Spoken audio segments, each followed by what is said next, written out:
இந்த ஆணவ கொலை அப்படிங்கிறதுல அரசு எந்த அளவுக்கு செயல்பட்டுக்கிட்டு இருக்கு அப்படிங்கிறதுல உங்களுடைய பார்வைகள் தெரியும். 2017 25 வரைக்கும் 65 ஆணவ படுகொலைகள் ரிப்போர்ட்டோட கேசஸ்னு கதிர் சொல்றாரு, எவிடன்ஸ் கதிர் சொல்றாரு. கவினுடைய தந்தை வைக்கிறார், அவர் தான் அக்யூஸ் நம்பர் 2ன்னு சொல்றாரு. இது எல்லாமே காவல்துறைக்குள்ளேயே அப்படி பின்னி பிணைஞ்சிருக்குது. பாருங்க, ஆணவ படுகொலைகள் இது வரைக்கும் தமிழ்நாட்டில் நடந்திருக்குங்க. இந்த படுகொலை தலித் ஆக்டிவிஸ்ட் சொல்ற மாதிரி, கவினோட பேரண்ட்ஸ் சொல்ற மாதிரி, இது முதன்முறையா காவல்துறையே நடத்திய ஆணவ படுகொலை. லீகல் மேண்டேட்டுங்க. ஆணவ படுகொலைகள் நடந்ததுன்னா அந்த அட்ராசிட்டிஸ் ஆக்டில் இருக்கக்கூடிய மேண்டேட்டு சம்மந்தப்பட்ட இடத்துக்கு ப்ரொசீஜர், இதெல்லாம் எஸ்ஓபிஸ் வாங்க. எஸ்பியும் கலெக்டரும் போகணுங்க, பாதிக்கப்பட்ட குடும்பத்தை பார்க்கணும், ஸ்பாட்டை விசிட் பண்ணணும். இந்த பையன் கவின் படுகொலையில் அது நடந்து 3 நாட்களாக போகவில்லை. அப்போ systems are not in place. இது இந்த இடத்துல தானே திமுக கவர்மெண்ட்டை நம்ம குறை சொல்கிறோம். இடைநிலை சாதிகளோட ஓட்டு போயிடும், ஓபிசி எம்பிசி ஓட்டு போயிடும்ன்ற ஒரே காரணத்துக்காக தலித்துகளுக்கு ஆதரவாக இருப்பது போல ஒரு நாடகத்தை திமுக அரசு ஆடிக்கொண்டிருக்கிறது. இது இன்னைக்கு நேரத்தில் இல்லை, காலாகாலமாக இதுதான் இவங்களுடைய வேலை. இப்போ ஸ்டாலின் பீரியடில் மட்டும் நடக்குதுன்னு சொல்ல, எடப்பாடி பீரியட்லையும் தான் நடக்குது. விஷ்ணுபிரியா தற்கொலை யார் பீரியடு? ஜெயலலிதா இருக்கும்போதே விஷ்ணுபிரியா தற்கொலை நடக்குது. கோகுல்ராஜ் படுகொலை, உடுமலை சங்கர் படுகொலை. காட்சிகள் மாறினாலும் காட்சிகள் மாறல. நீங்கள் அஜித்குமாருக்கு பேச முடியுது, உங்களால் இதுக்கு பேச முடியலன்னா உங்களோட ப்ராசஸில் இதை நீங்கள் தொட மறுக்கிறீங்க. இது எல்லாருக்கும், விஜய்க்கும் சேர்த்து தான் நான் சொல்கிறேன். ஏன் விஜய் வாய் திறக்கல? அஜித்குமாருக்கு இப்படியே பொங்கி எழுதிங்க. என்ன ஆணவ படுகொலைகள் அதிகமாக நடந்துகிட்டு இருக்கு. டாப் 5 ரேங்க்ஸ்ல தமிழ்நாடு முன்னணியில இருக்கு அப்படின்ற ஒரு டேட்டாவும் சொல்லுதில்லை. இப்போ நீங்க சொல்றது ஆல் இண்டியா ரேங்க்ல 5ஆ இருக்கிறது கடந்த 10 ஆண்டுகளா இருக்க ஸ்டாட்டிஸ்டிக்ஸ் இல்லையா? ஆமா, 10-15 ஆண்டுகள், 15 வருஷம் வச்சுக்கோங்க. யார் ஆண்டா தமிழ்நாட்டில்? கருணாநிதி ஆண்டாரு, ஜெயலலிதா ஆண்டாங்க, எடப்பாடி ஆண்டாரு, ஸ்டாலின் ஆண்டாரு. 2 திராவிட கட்சிகள் தான் ஆண்டுகிட்டு இருக்காங்க 58 வருஷமா மாறி. முதலமைச்சர் மருத்துவமனையில் இருக்கும்போது கூட பணியாற்றுகிறார். மருத்துவமனையில் சிகிச்சைக்கு போகும்போது எதுக்கு பணியாற்றணும்? அவசியமே இல்லையே. அப்போ இந்த பிராண்ட் பில்டிங் மோடிக்கு நடந்தது, அப்படியே ஸ்டாலினுக்கு நடக்குது. 10 மாதம் இருக்குதுங்க. அதுக்குள்ளே இப்போ ஏங்க ஓரணியில் தமிழ்நாடு, உங்களுடன் ஸ்டாலின், இதில் பார்த்தீங்கன்னா எல்லாம் சிவிக் இஷ்யூஸுங்க. கக்கூஸ் அடிச்சுக்கிச்சு, காவா அடிச்சுக்கிச்சு, லைட் ஏரியில் ஏங்க இதெல்லாம் கவுன்சிலர் பண்ண வேண்டிய வேலைங்க. கவுன்சிலர் பண்ண வேண்டிய வேலையை முதலமைச்சர் ஏங்க பண்ணணும்? அப்போ இந்த 4.5 வருஷம் நிர்வாகம் செத்துருக்கு.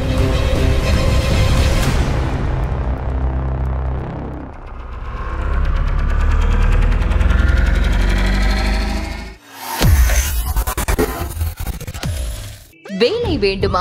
ப்ளூ ஓஷன் இருக்கிறது.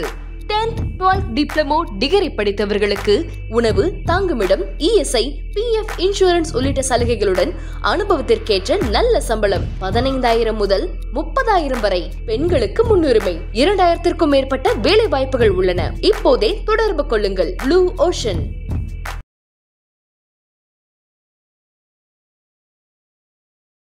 தமிழர்கள் அனைவருக்கும் அன்பு வணக்கம். இன்றைய சிறப்பு நேர்காணலில் நம்மோடு இணைந்திருப்பவர் மூத்த பத்திரிகையாளர் திரு மணி அவர்கள். அவரிடம் தற்போது பேசுபொருளாக இருக்கிற பல்வேறு அரசியல் விவகாரங்கள் குறித்து பேசியிருக்கிறோம். பேசலாம்.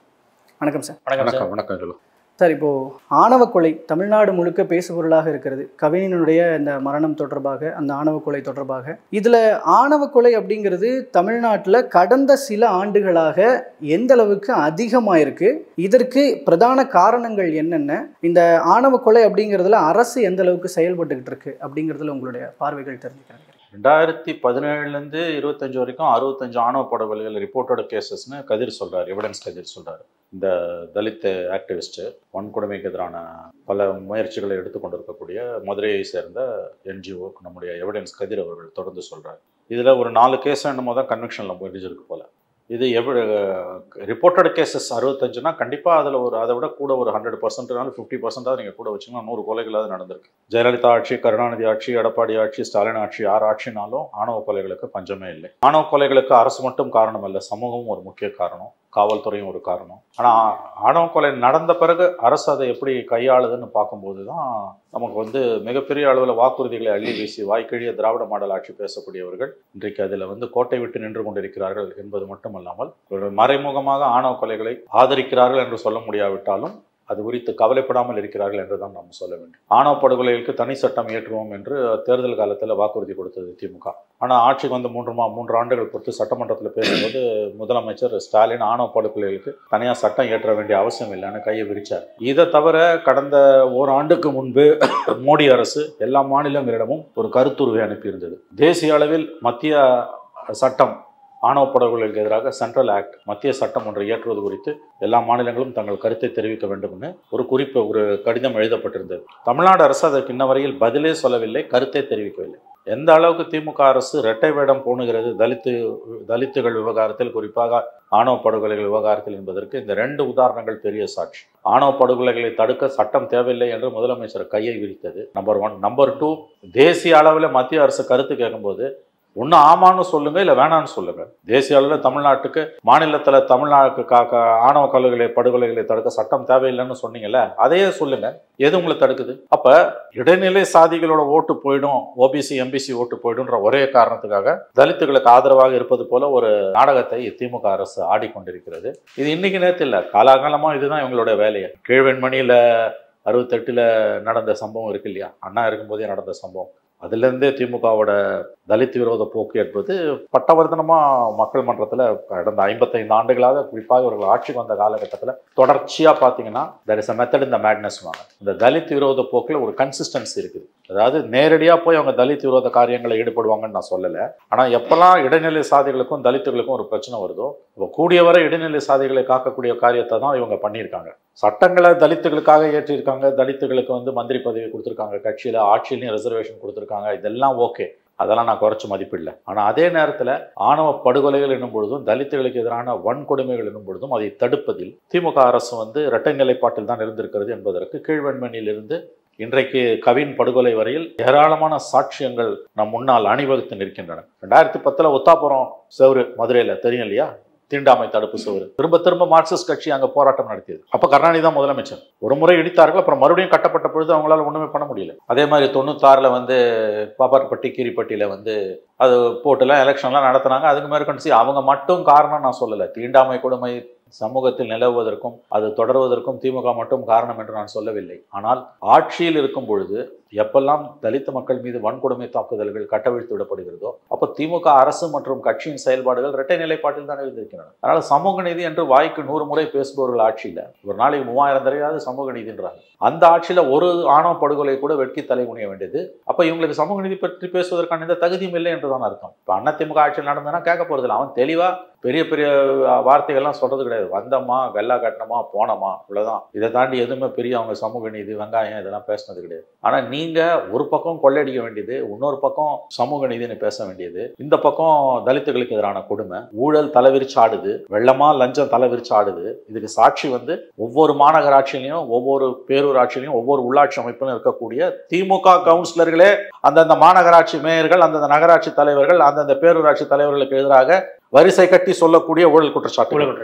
உனக்கு எங்க ஆதாரம் இருக்கான்னு கேட்பானுங்க. திமுகவோட தொங்கு சதைகள், திமுகவோட கேட்க மாட்டான். திமுகவோட தொங்கு சதைகளும் அறிவாளி அல்சேஷன்களும் கேட்கும். இது இருக்கு ஆதாரம். உனக்கு கண்ணு இருந்துன்னா பாரு, காது இருந்துன்னா கேளு. இது ரெண்டுமே உனக்கு இல்லை, நீ மூடிங்க இருக்க. ஏன்னா உனக்கு மாசம் வர வேண்டியது வந்துடுது. அதே மாதிரி ஆன்டி இன்கம்பன்சி இல்லைம்மா, தெருவில் போய் பாரு மக்கள் எப்படி பேசுறாங்கன்னு தெரியும். நம்ம பேசுறது பொதுவாக இருக்கக்கூடிய மக்களுக்கு, திமுக கைக்கூலிகளுக்கு அல்ல.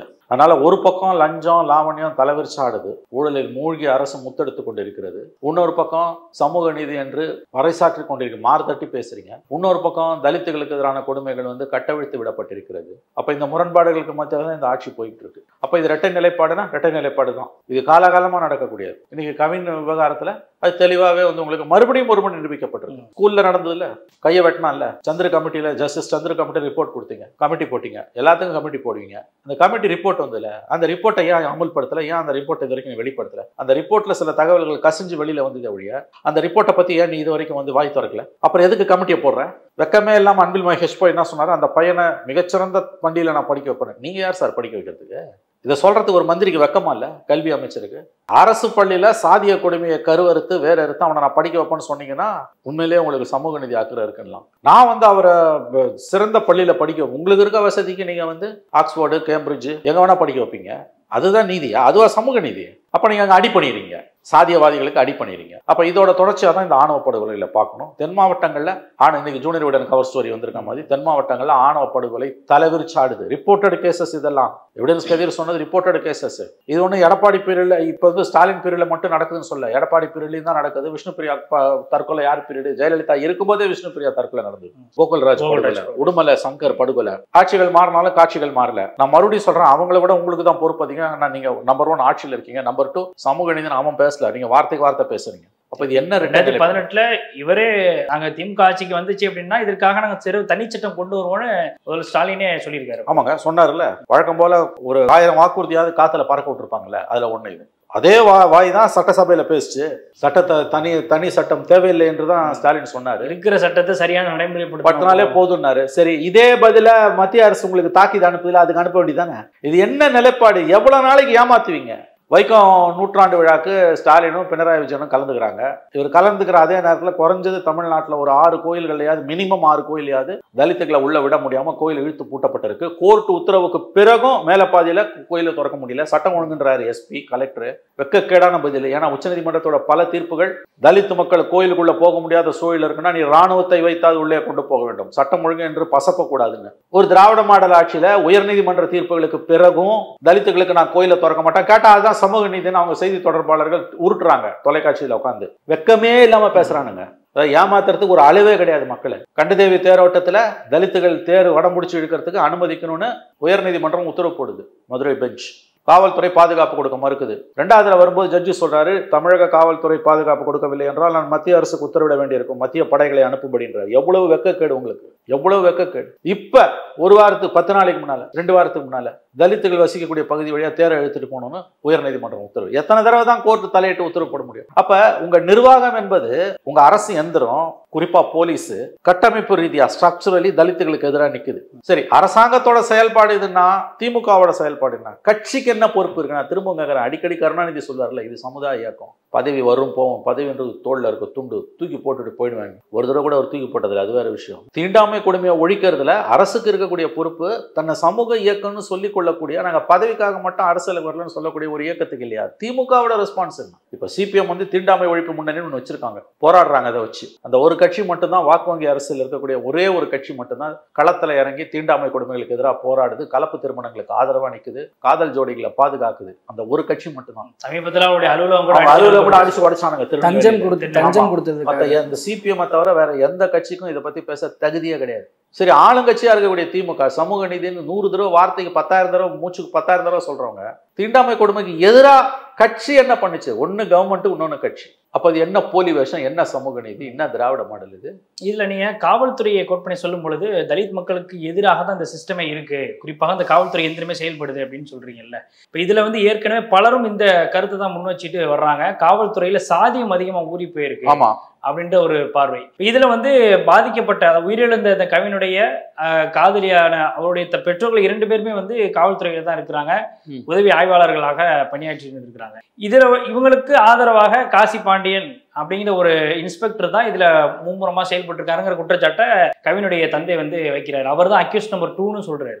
இது எல்லாமே வந்து காவல்துறைக்குள்ளேயே அப்படி பின்னி பிணைஞ்சிருக்குது. பாருங்க, ஆணவ படுகொலைகள் இது வரைக்கும் தமிழ்நாட்டில் நடந்திருக்குங்க. இந்த படுகொலை வந்து தலித் ஆக்டிவிஸ்ட் சொல்ற மாதிரி, கவினோட பேரண்ட்ஸ் சொல்ற மாதிரி, இது முதன்முறையா காவல்துறையே நடத்திய ஆணவ படுகொலை. காவல்துறை கஸ்டோடியல் டெத் பண்ணியிருக்கு, ஆனா ஆணவ படுகொலை பண்ணதுல தமிழக காவல்துறைக்கு வந்து அது அவங்களோட மணிமகுடத்தில் அது ஒரு சிறப்பான மற்றும் ஒரு முத்து என்று நாம் வைத்துக் கொள்ளலாம். எவ்வளவு வெக்கக்கேடுங்க. ஆணவ படுகொலைகளை தடுக்க வேண்டிய காவல்துறையை ஆணவ படுகொலையை செய்து, அவங்க அப்பா அம்மா போலீஸ் டிபார்ட்மெண்ட்ல இருக்காங்க, இன்னொரு இன்ஸ்பெக்டரும் அதில் உடந்தன்றாங்கன்னா, இப்போ தலித் ஆக்டிவிஸ்ட் அத்தனை பேர் அதை தானே சொல்றாங்க.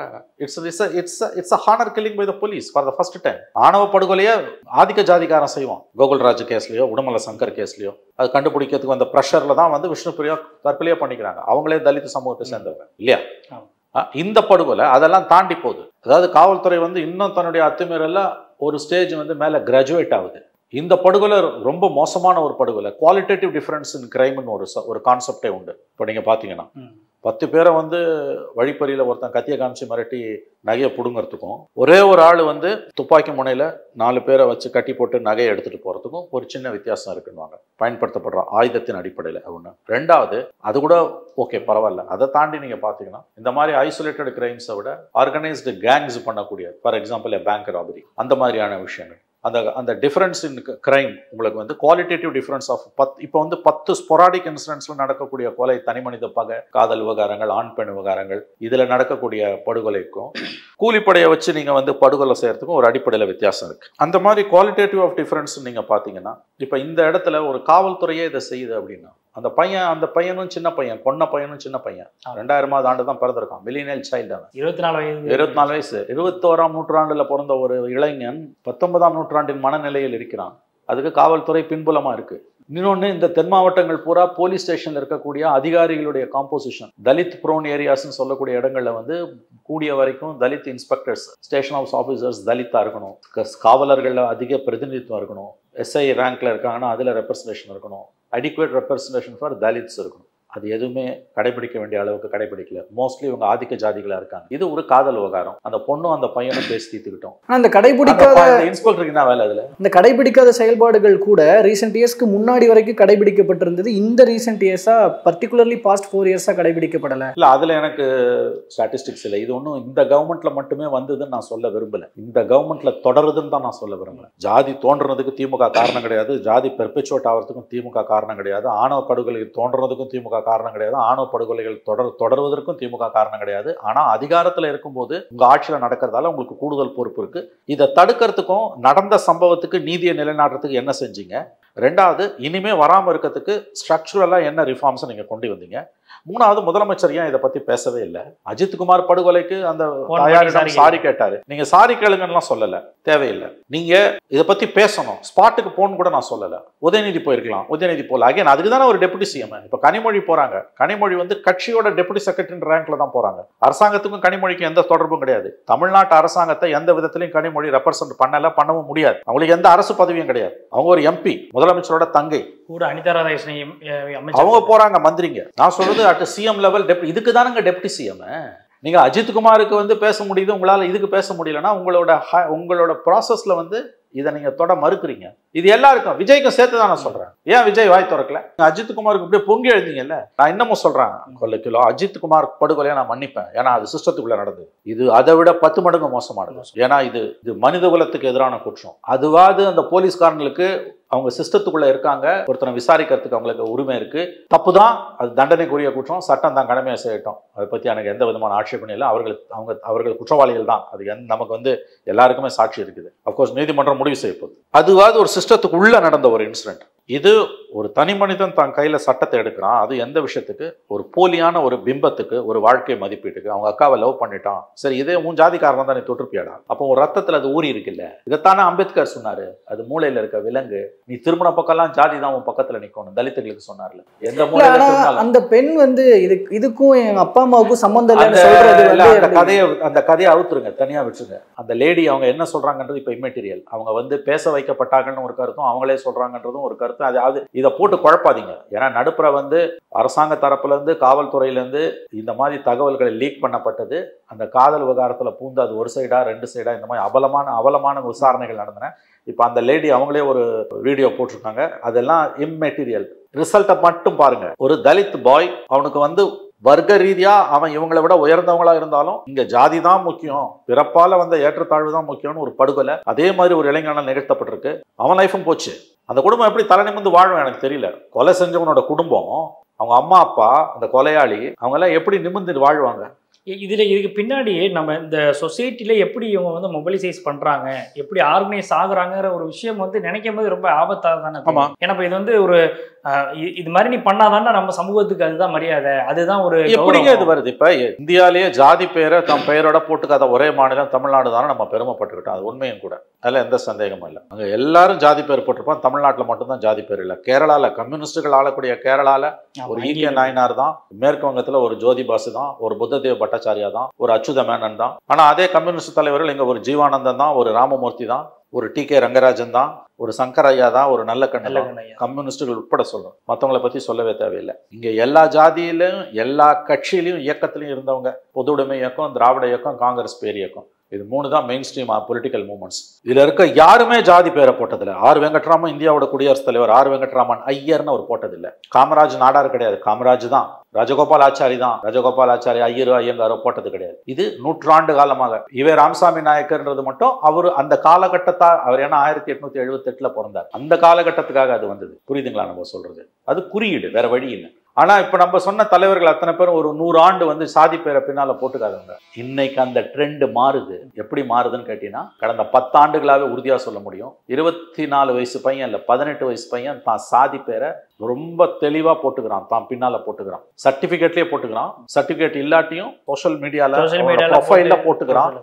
சாதி பெயர்ல இயங்கக்கூடிய குழுக்கள் இருக்கு இல்லையா, அந்த குரூப்ஸ்ல எல்லா ஜாதிகாரனும் எக்ஸப்ட் தலித்ஸ் வந்த வரான். அப்ப இது ரிவர்ஸ்ல தமிழ்நாடு போக ஆரம்பிக்குது. இது உண்மையிலே திராவிட இயக்கமும் பொது உடைமை இயக்கமும் காங்கிரஸ் பேர் இயக்கமும் கவலைப்பட வேண்டிய ஒரு விஷயம். சாதி பெயரை போட்டுக்கொள்ளாத ஒரே மாநிலம் தமிழ்நாடு என்று இனிமேல் நீங்கள் பெருமை பேசிக்கொள்ள முடியாது. இது பெரியார் மண், வெங்காய மண் எல்லாம் இனிமேல் சொல்லி கதை அளக்காதீங்க.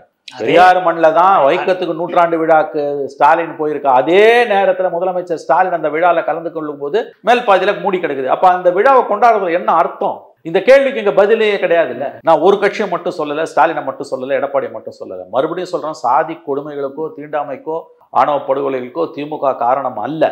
ஆனா அரசுல நீங்க இருக்கிறதால, நீங்க செய்ய வேண்டிய அளவுக்கு செய்யாததால போத் பார்ட்டி அண்ட் கவர்மெண்ட் நம்ம கொஸ்டின் பண்றோம். இன்னைக்கு அது புறையோடி போச்சு. ஒண்ணு மறந்துடாதீங்க, எல்லா சுயசாதி பெருமைகளுமே தலித்துகளுக்கு எதிரானது. Caste conscious is Hindu conscious தான். Upper Hindu conscious, upper caste conscious மட்டும் இல்லை, lower caste conscious, any caste conscious is Hindu conscious.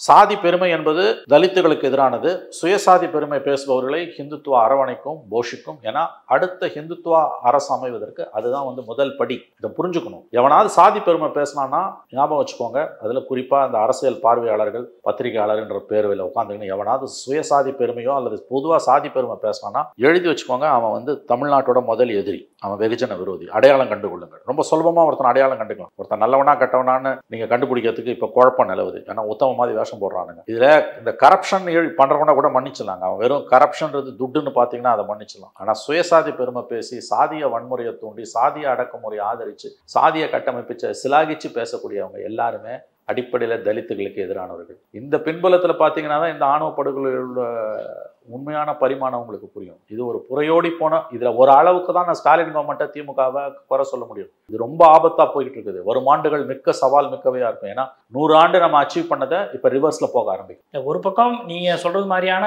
ஒரு பார்வை, ஏன்னா சாதி பெயர்களை பின்னாடி போட்டுக்கிறது இல்லை, அல்லது வந்து இது மாதிரியான நடைமுறைகள் வந்து கடந்த ஒரு 50 ஆண்டுகளாக அது முற்றிலுமாக வந்து ஏறத்தாழ குறைக்கப்பட்டிருக்கு அப்படின்ட்டு நம்ம எடுத்துக்கலாம். ஆனா அதே தமிழ்நாட்டில தான் ஆணவ படுகொலைகள் அதிகமாக நடந்துகிட்டு இருக்கு. டாப் 5 ரேங்க்ஸ்ல வந்து தமிழ்நாடு வந்து முன்னணியில இருக்கு அப்படின்ற ஒரு டேட்டாவும் சொல்லுது இல்லை. அதைத்தான் நான் இவ்வளவு நேரம் சொல்றேன் கிலோ. அதைதான் நான் இவ்வளவு நேரம் சொல்றேன். இந்த திராவிட ஆட்சிகள் சாதித்தது என்ன? இப்ப நீங்க சொல்றது வந்து ஆல் இண்டியா ரேங்க்ல 5 இருக்குன்றது கடந்த 10 ஆண்டுகளா இருக்க ஸ்டாட்டிஸ்டிக்ஸ் இல்லையா? ஆமா, 10-15 ஆண்டுகள், 15 வருஷம் வச்சுக்கோங்க. யார் ஆண்டா தமிழ்நாட்டை? கருணாநிதி ஆண்டாரு, ஜெயலலிதா ஆண்டாங்க, எடப்பாடி ஆண்டாரு, ஸ்டாலின் ஆண்டாரு. 2 திராவிட கட்சிகள் தான் ஆண்டுகிட்டு இருக்காங்க 58 வருஷமா மாறி மாறி. அப்ப அந்த இடத்துல இவங்க தோல்வி அடைஞ்சுதான் நிக்கிறாங்க. இவங்க பெருமை பேசுறதுக்கு எதுவுமே இல்லைன்ற 21ல வந்த பிறகு இதுவரை யாரும் இல்லாத அளவுக்கு இவங்க பெருமை பேச ஆரம்பிச்சாங்க. திராவிட மாடல், சமூக நீதினு. நிலைமை என்ன? களத்துல என்ன? நீங்க வெட்கி தலை குனியணும். அவ்வளோ ஆபத்து இன்னைக்கு கீழே சூழ்ந்துட்டு இருக்கு. இது ஏதோ திமுக எதிராக, ஸ்டாலினுக்கு எதிரான பேச்சு தயவு செஞ்சு நினைக்காதீங்க. இது ஒட்டு மொத்தமா தமிழ்நாட்டில் இருக்கக்கூடிய அந்த கள நிலவரத்துக்கு எதிரான பேச்சு, கருத்து. இது இவங்க திமுக அதிகாரத்தில் இருக்கிறதாலையும் அடுத்த முறை அதிகாரத்துக்கு வருவதற்கு வாய்ப்புகள் அதிகமாக இருக்கின்றன என்ற காரணத்தாலையும் நம்ம இதை பேசுறோம். நம்ம ஏன்னா எதிர்கட்சிகள் ரொம்ப பலவீனமா இருக்கு தமிழ்நாட்டில். ஒரு ஜனநாயகத்தில் எதிர்கட்சிகள் பலவீனமா இருக்குது, ரொம்ப ஆபத்து. ஆளுங்கட்சி பலவீனமா இருக்கலாம், எதிர்கட்சி இருக்கக்கூடாது பலவீனம். தமிழ்நாட்டில் அதான் நிலைமை. ஒரு பக்கம் தங்களை தாங்களே பாராட்டி பிராண்ட் பில்டிங்ல திமுக இருக்குது. திமுக என்னென்னமோ பிராண்டிங் பண்றீங்க நீங்க. திராவிட மாடல் அரசு, சமூக நீதி, உங்களுடன் ஸ்டாலின், மக்களுடன் ஸ்டாலின். முதலமைச்சர் மருத்துவமனையில் இருக்கும்போது கூட வந்து பணியாற்றுகிறார். மருத்துவமனையில் சிகிச்சைக்கு போகும்போது எதுக்கு பணியாற்றணும்? அவசியமே இல்லையே. அப்ப இந்த பிராண்ட் பில்டிங் மோடிக்கு நடந்தது, அப்படியே ஸ்டாலினுக்கு நடக்குது. ஆனா கிரவுண்ட்ல இருக்கக்கூடிய சிக்கல்கள் என்ன, அதை பேசுங்கன்ற. நம்ம இதை தனிப்பட்ட முறையில் திமுக எதிராகவோ, ஸ்டாலினுக்கு எதிராகவோ, அண்ணா திமுக எதிராகவோ யாருக்கு எதிரானதும் இல்லை. நம்ம கிரவுண்டை பேசலாம். இப்ப நீங்க சொன்னீங்க 5வது இடத்துல தமிழ்நாடு இருக்குன்னு. எவ்வளவு இந்த இடத்துக்குள்ள மாறி மாறி வந்துட்டு இருக்குல்ல. இருந்திருக்குல்ல ஆணவ படுகொலைகளை. மற்ற மாநிலங்கள்ல, உத்தரப்பிரதேசல, பீகார்ல ஆணவ படுகொலை நடந்தா நமக்கு ஆச்சரியப்பட எதுவும் இல்லை, வருத்தப்பட இருக்கு. ஆச்சரியப்பட எதுவும் இல்லை. ஏன்னா சாதிய கட்டமைப்புல ஊறி தலைத்தவர்கள், ஊறி கொண்டிருப்பவர்கள் இன்னமும். ஆனா சமூக நீதி பேசக்கூடிய ஓரளவு சாதித்தம் இருக்கக்கூடிய, நான் சொல்றேன்ல, நம்ம இந்த அதாவது சுயமரியாதை திருமணங்களுக்கு சட்ட அங்கீகாரம் கொடுத்த முதல் மாநிலம் தமிழ்நாடு. இந்த இயக்கம் சாதிச்சிருக்கு. நான் வந்து இப்ப இவங்களை விமர்சிக்கிறது, பிஜேபியோ ஆர்எஸ்எஸோ விமர்சிக்கிற பாணியில நான் விமர்சிக்கல. அண்ணா அவர்களுடைய மிகப்பெரிய கான்ட்ரிபியூஷன் 1967 அதிகாரத்துக்கு வந்து 68 வந்தப்போ 3 விஷயங்களை அவர் பண்ணது. தமிழ்நாடுன்னு பெயர் மாற்றம், இருமொழி கொள்கை, 3வது சுயமரியாதை திருமணங்களுக்கு சட்ட அங்கீகாரம். சுயமரியாதை திருமணங்களுக்கு சட்ட அங்கீகாரம் என்பது கிட்டத்தட்ட உங்களுக்கு வந்து காதல் திருமணங்களுக்கு, கலப்பு திருமணங்களுக்கான சட்ட அங்கீகாரம் தான். வேற எந்த மாநிலத்திலையும் இன்னைக்கு இல்ல. கம்யூனிஸ்டுகள் ஆண்டு கொண்டிருக்கிற மேற்குவங்கத்திலையும் கேரளாலையும் கூட சுயமரியாதை திருமணங்களுக்கு வந்து சட்ட அங்கீகாரம் கிடையாது. ஆகவே இந்த இயக்கம் சாதித்திருக்கிறது, அதை மறுக்கல, அவங்களோட கான்ட்ரிபியூஷனை நம்ம மறுக்கல. ஆனா இன்னைக்கு அந்த பழம்பெருமை பேசி நிற்க முடியாது. ஏன்னா இன்னைக்கு வாக்கு வங்கி அரசியலுக்கு கட்டுப்பட்டு திமுக ரிவர்ஸ்ல போக ஆரம்பிச்சிருக்கு. சமூகமே ரிவர்ஸ்ல போகுது. அதுக்கு திமுக வந்து அந்த ரிவர்ஸ்ல போற கியரை இன்னும் ஃபாஸ்டா, இன்னும் நல்லா அதை வந்து பொசிஷன் பண்ணி ஆக்சிலேட்டரை ஃபுல்லா போட்டு அமுத்துது. அதனால இது வந்து குற்றவாளி குண்டலை ஏற்ற வேண்டியது திமுகவை தான். இன்னைக்கு நீங்க சாதிச்சிருக்கீங்க, ஆனா இன்னைக்கு ஃபைட் பண்ண வேண்டிய இடத்துல ஃபைட் பண்ணல. நான் இதுதாங்க திரும்பவும் கேட்கிறேன். வைக்கம் நூற்றாண்டு விழால கலந்துக்கிட்டு எல்லா டிவியும் அதை பெருசா ஃபிளாஷ் பண்றான், வேற எல்லா நிகழ்ச்சியும் கட் பண்ணிட்டு இங்க மேல் பாதியில மூடி கிடக்குது. இந்த முரண்பாட்டை என்ன நீங்க சொல்லுவீங்க? இதை நீ அட்ரஸ் பண்ணணும்ல. ரிப்பீட்டடா கோர்ட் சொல்லுது. அதுக்கு பிறகு அந்த இன்சிடென்ட்க்கு பிறகு எனக்கு தெரிஞ்சு குறைஞ்சது 6 ஹைகோர்ட் ஜட்ஜ்மெண்ட்ஸ். கோயிலுக்கு திறந்து விடணும், தலித்துகள் வழியா வசிக்கிற பகுதிகளில் தேரை எடுத்துட்டு போகணும், தலித்துகளுக்கு வடம்பிடிச்சு இழுக்க அனுமதிக்கணும். குறைஞ்சது வைக்கம் நூற்றாண்டு விழாக்கு பிறகு 6 ஜட்ஜ்மெண்ட்ஸ். வெக்கக்கேடா இல்லையா உங்க கவர்மெண்ட்டுக்கு? அப்ப இந்த இரட்டை நிலைப்பாடு தான் இந்த ஆணவ படுகொலைகளை தொடர்வதற்கான காரணமாக இருக்கு. இப்போ ஆணவ படுகொலை விவகாரத்துல வந்து முக்கியமா நம்ம பார்க்கும் பொழுது காவல்துறையினுடைய செயல்பாடுகளை நம்ம கடந்த காலங்களில் பேசியிருக்கிறோம். பல விஷயங்கள்ல வந்து இன்னைக்கு காவல்துறை செயல்பாடுகளால அரசுக்கு மிகப்பெரிய அவப்பெயரை ஏற்படுத்துது அப்படின்றது தான் யதார்த்த கள நிலவரமாகவும் இருக்கு. நீங்க ஒரு தடவை நம்முடைய நேர்காணலே சொல்லியிருந்தீங்க, திமுக அரசினுடைய முடிவுரையை வந்து காவல்துறை மூலமாக தான் எழுதுவாங்க. எதிர்கட்சிகளால, அமித்ஷாவால, அண்ணாமலையால, எடப்பாடியால, சீமானால, விஜயால சாதிக்க முடியாதது தமிழ்நாடு காவல்துறை சாதித்துக் கொண்டிருக்கிறது. திமுக அரசின் முடிவுரையை அது எழுத தொடங்கிவிட்டது. இதான் உண்மை. இதோட சீரியஸ்னஸ் அன்பார்ச்சுனேட்லி சிஎம்க்கு தெரியல, முதலமைச்சருக்கு தெரியல. ஒன்றும் இல்லைங்க, லீகல் மேண்டேட்டுங்க. ஆணவ படுகொலைகள் நடந்ததுன்னா அந்த அட்ராசிட்டிஸ் ஆக்ட்ல இருக்கக்கூடிய மேண்டேட்டு சம்பந்தப்பட்ட இடத்துக்கு ப்ரொசீஜர், இதெல்லாம் எஸ்ஓபிஸ் வாங்க. எஸ்பியும் கலெக்டரும் போகணுங்க, பாதிக்கப்பட்ட குடும்பத்தை பார்க்கணும், ஸ்பாட்டை விசிட் பண்ணுங்க. இந்த பையன் கவின் படுகொலையில் அது நடந்து 3 நாட்களாக போகவில்லை. அப்போ சிஸ்டம்ஸ் வந்து ஆர் நாட் இன் பிளேஸ். இந்த இடத்துல தானே திமுக கவர்மெண்ட் நம்ம குறை சொல்றோம். நீ தான் ஆணவ படுகொலை காரணம்னு சொல்லல, அது பெர்பெச்சுவேட் ஆகிறதுக்கும் காரணம்னு சொல்ல. நடந்த பிறகு நீங்க எடுக்கக்கூடிய நடவடிக்கை தான் உங்களை உண்மையிலேயே நீங்க சமூக நீதி காவலர்களா இல்ல வெறும் வார்த்தை ஜால வீரர்களா என்பதுல வேறுபடுத்தி காட்டும். நீங்க வெறும் வாய்ச்சொல் வீரர்கள் தான், நீங்கள் வெறுமனே வாய்ச்சொல் வீரர்கள் மட்டும்தான். இல்ல தனிச்சட்டம் இயற்றுவதில் இவங்களுக்கு என்ன பிரச்சனை நினைக்கிறீங்க? இல்லைங்க, அது இடைநிலை சாதிகளோட ஓட்டு போயிடுன்றாங்க. எல்லாத்தையும் அந்த கண்ணாடியை வச்சுதானங்க அவங்க பாக்குறாங்க. அதுவும் இப்ப நாள் நெருங்க தேர்தலுக்கு 9 மாசம். எனக்கு தெரிஞ்சு நான் 89 இருந்து பாக்குறேன் கிலோ. இந்த மாதிரி எந்த முதலமைச்சரும் தேர்தலுக்கு கிட்டத்தட்ட 1 வருஷம் முன்னாலே பிரச்சாரத்தை ஆரம்பிச்சதே இல்லை. கருணாநிதியை பார்த்துருக்கேன், ஜெயலலிதாவை பார்த்துருக்கேன், அவங்க 2 பேர் தான் மாறி அப்புறம் எடப்பாடி. யாருமே வந்து தேர்தலுக்கு இத்தனை நாட்கள் முன்பு ஏன் இந்த பதட்டம்? ஒரு பதட்டம் தெரியுது. 10 மாசம் இருக்குதுங்க. அதுக்குள்ள இப்ப ஏங்க வந்து ஓரணியில் தமிழ்நாடு, உங்களுடன் ஸ்டாலின், இதுல பாத்தீங்கன்னா எல்லாம் சிவிக் இஷ்யூஸுங்க. கக்கூஸ் அடிச்சிருச்சு, காவா அடிச்சிருச்சு, லைட் ஏரியல, எப்படி பண்ணல ஏங்க இதெல்லாம் கவுன்சிலர் பண்ண வேண்டிய வேலைங்க. கவுன்சிலர் பண்ண வேண்டிய வேலையை முதலமைச்சர் ஏங்க பண்ணணும்? அப்ப இந்த 4.5 வருஷம் நிர்வாகம் செத்து இருக்கு, இயங்கவே இல்லை. உங்களுக்கு நினைவு இருக்கா? உங்களுடன் ஸ்டாலின் தேர்தலுக்கு முன்னால எல்லா தொகுதியிலும் போய் பொட்டியை வச்சாங்க. இவங்க அதிகாரத்துக்கு வந்து பொட்டியை திறந்தாங்க, ஞாபகம் இருக்குல்ல? முதல் 100 நாள்ல தீர்வுனாங்க. அப்ப வந்து அந்த மனுக்களால அரசாங்கம் திக்குமுக்காடிச்சு.